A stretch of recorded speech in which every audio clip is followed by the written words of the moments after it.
This is the Lone Crater YouTube. We hope this video helps. In this video, I will explain how to jump-start your Toyota Prius. First, locate the 12-volt auxiliary battery, which is typically found in the rear of the vehicle, often under the trunk floor.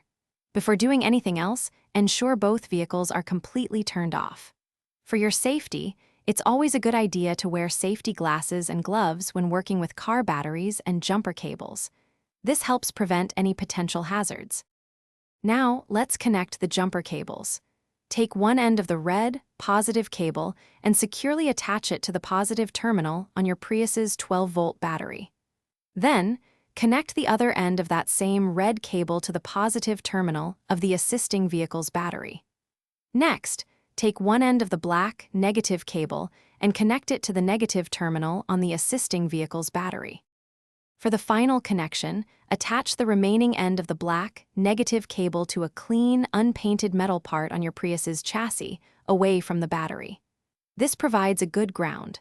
Once all connections are secure, start the assisting vehicle and let it run for about 5 minutes. This allows the Prius's battery to receive a small charge. After 5 minutes, try starting your Prius. Once your Prius has successfully started, it's crucial to disconnect the cables in the correct order to avoid sparks. First, remove the black negative cable from the metal ground point on your Prius. Next, disconnect the black negative cable from the assisting vehicle's battery. Finally, remove the red positive cable from the assisting vehicle, and then the red positive cable from your Prius's battery. You're all set. Thanks for watching.